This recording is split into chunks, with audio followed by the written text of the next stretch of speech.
За сега не съм добре. Даже се върнах в България. Всичко е, как да ти го разправям, много зле. Зле, Само за проститутките е зле. В пътя. защото в България се отнасят по-зле с тебе, отколкото в чужбина ли? Да. В чужбина повече ме харесват, повече ме обичат, повече, как да ви го кажа, повече се разправят с нас. Разбираш ли, закона си е друг. Тук закона си е много зле. Полицаите идват, гонят те оттам, на следващия път идват и казват: ако почерпиш нещо, свободно можеш да работиш в пътя. А самите мъже, които идват при тебе, твоите клиенти, казваш, че в чужбина се отнасят по-добре. Тук какви хора идват? Какви хора идват? Идват някакви момчета или мъже, някакви възрастни хора, където още взел си пенсията, бастуна му е в ръката, кача се в колата, търся някаква момиче, млада като мен. И ми пита, първата му е дума: за 50 лева ще ми направиш ли без... Може ли да го кажа дума? Без презерватив и свирка, и накрая спермата да го събирам в устата и да си го глътвам. Това го искат мъжете тук. И аз заради това не отивам. И заради това повечето проститутките, циганките го правят тук, където свикнаха нашите българи без презерватив да работят. Това пък е живо болест. Това не е много добре за вас. По принцип това е... Защото видно се разболях аз.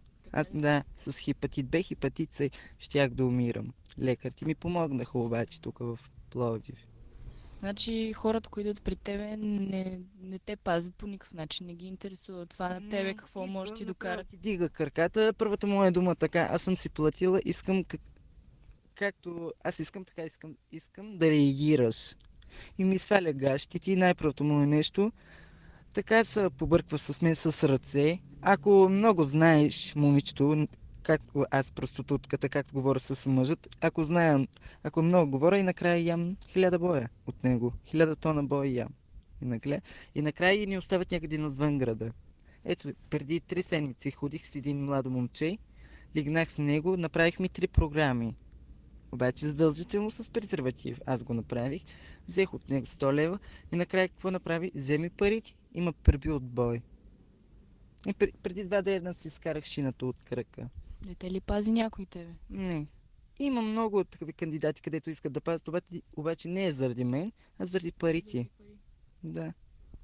А мъжете карат ли те да правиш някакви неща, които не искаш да правиш, например? Кога беше това? Миналата месец ходихме, тук има един разчупен хотел. Там дори не ти искат нито лична карта, нито името ти запишват. Ето, този човек може да ме отрепи вътре, обаче на него не пука. Той си взима парите и те вкара в стаята. Ходихме, има маса от стъкло.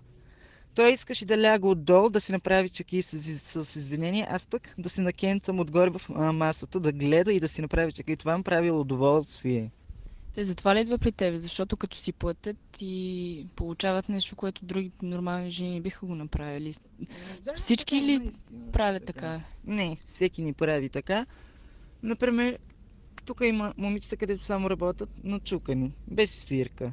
Обаче те знаят, че аз мога да направя френска свирка, френско чукани, 3 програми и идват повече при мен идват. Обаче искат повече без кондом. Това ми прави вече впечатление. Страхувам се, ще се разболея накрая. Ще умирам. Като нищо, като куче ще умирам. Ако откажеш? Ако откажеш, да, ако не искаш да го направиш без няма да ми дават никъде работа. Имам образование, 12 клас съм вършил, обаче никъде няма да ми дават работа. Къде да отивам? Работих в комбината. Първата работа беше на шефа, той искаше с мен да спи.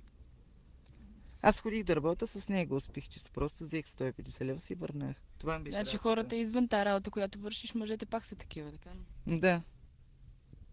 Мъжете в момента са от това нещо стават много егоисти. От нашите проститутки момичета в България. Те ги свикнаха да ти мушкат шише в путката, да ти мушкат някакви салам, някакви краставици.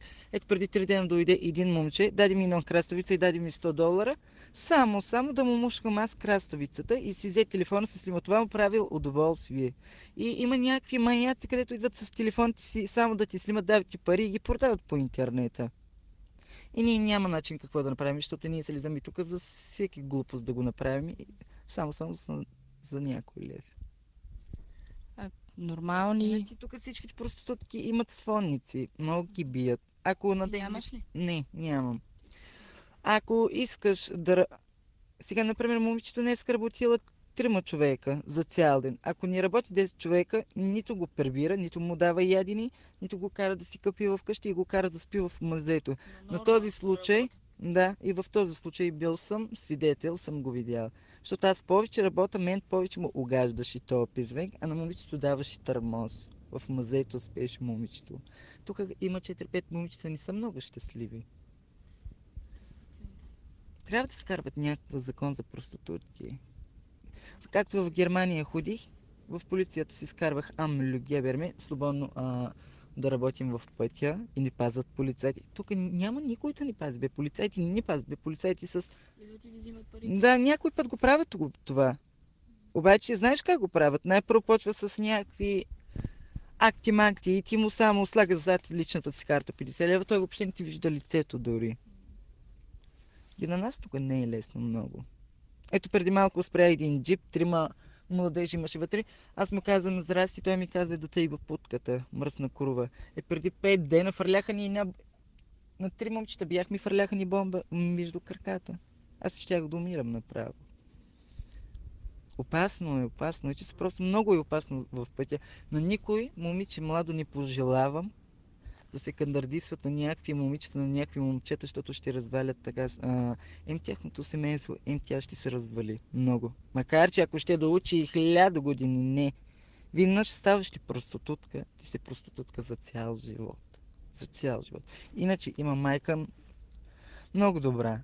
Баща имам в Кърджали много богат, обаче баща ми не ме иска. Не ме иска. Аз това го помня от майка ми, от тогава аз с майка ми не говоря. Майка ми самото искаше всяка вечер от мен по 50 лева да я дам. Когато не я давах пари и правеше физиономия вкъщи, имаше физиономия.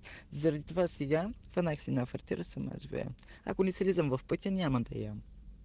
Тук, с някакви клиенти да отивам. Ето днеска имам само 2 сифте, където направих една френска свирка и френска чукан. Това беше.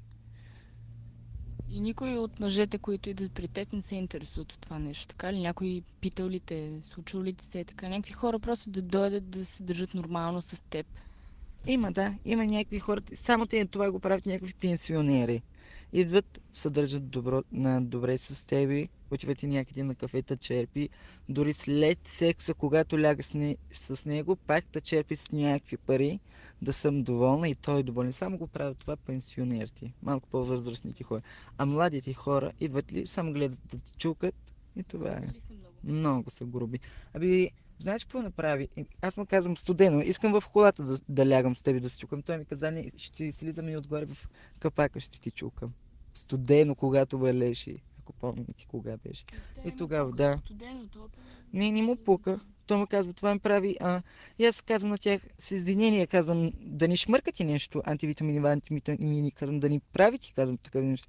Казва, това не ти интересува. Путка за спала, казва, и аз се надопитам и си гледай на работа. Казва, гледай напред, аз си знам работата. Значи, когато той си плаща, може да прави с тебе каквото си поиска. Да, ако иска, може да ме отрепи. Да. Защото взимам от тук, ето идва някой клиент, от тук ме взимам, отивам извън града, заключва въртите, това е.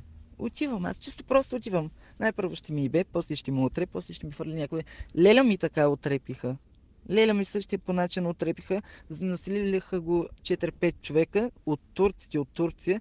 Там до границата, до канала са го фърляли на 3 парчета, са го направили. Леля ми.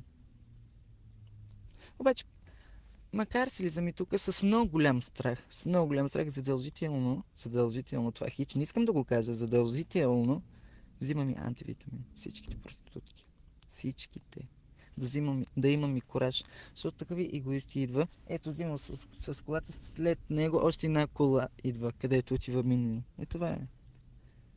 Аз на ден се приготвям всеки ден с пари в джоба, в портмонето, защото и телефона задължително си слагам ваучер. Когато идват клиентите, аз го знам, че на ден това ще се случи най-минимум 3 пъти да ме оставят някъде извън града, много надалече.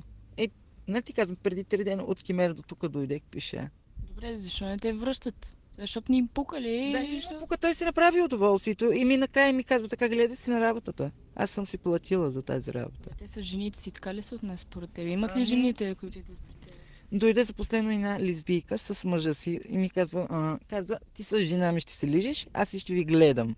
Ходихме, направихме тази удоволствие с момичето, завърнахме, нищо нямаше и питам аз сега на човека, това какво удоволствие ти дава? Аз след скръшно на момичето, да не чува момичето. Знаеш, той какво ми каза? Чисто просто казва, аз не живея с жена ми, за където го обичам. Живея с него като робиня, защото ми върши много услуги, много работи ми върши. Чисто просто не го обичам, казва, как бе, кровърлъка. Да съм каза постоянно с проститутки. Всичките мъже ли са такива, дето идват при те, курвари? Не са всичките. За последно един мъж дойде с един букет в ръката, някакво брилянтен пръстен и ми се моли да му дам някакво съвет, даде ми 100 лева, да му дам някакво съвет да отива при жена си, защото жена му видял с някаква проститутка, както вършат тази работа и ми пита, моля се, дай ми един съвет, как мога да се събирам с жена си. Те се обръщат към тебе като опитна жена, като човек, който познава мъжете. Хич не съм опитна, аз съм опитна вече за проститутстването. Опитна съм за тази работа. Въобще за друго нищо не ставам вече. Аз го знам много добре. И питам и то, как и аз му казвам, ами как си вършила тази работа? Ще отиваш, ще кажа така, много се извинявам, това стана за първия път и повече няма да стане. И стана така, на следващия ден дойде то, мен ме черпи още 100 лева. Казва, благодаря, казва, повече няма да отивам при проститутки, защото казва, най-сладка ми е при жена ми. Много е хубаво така да се получава, още Иначе по-хубаво много би съвети било. давам на тях, много съвети. Знаеш какво му казвам? Казвам, щом искате да как би да прекъсвате връзката с жена си за половин час, отивай някъде на скришно. Обаче казвам, ето за последно един мъж дойде. Фанал го тирпер от някаква проститутка. А знаеш какво ми казва? Моля се казва, знаеш ли някаква лекарства? Аби казвам, как може, казвам, и да си го взел то болест върху тебе и да идваш на мен да питаш как да си лекувам. Отивай, има си диспансер. Да, така и така мислят проститутките. Да, проститутките за това нещо мислят. Да, за лекарка ставаш. Ето за последно си един младеж от войника сбягал да спа с него, нали, не е отрязан, кожичката му е отвън, стана на кръв с извинение. И припадна при мен, ми казва, направи нещо. Казвам, чакай, аз съм проститутка, не съм аз някаква лекар. Какво мога да направя? Аз само мога да направя с телефон да викам бърза помощ и да си скрия аз. Обаче само когато имат нужда ли го правят това нещо? Когато имат някакъв проблем, тогава се обръщат към тебе и когато сте заедно, отчитат ли ги те неща, че ти, примерно, гледат ли на тебе като човек, който разбира от много работи или не? Гледат, да, гледат.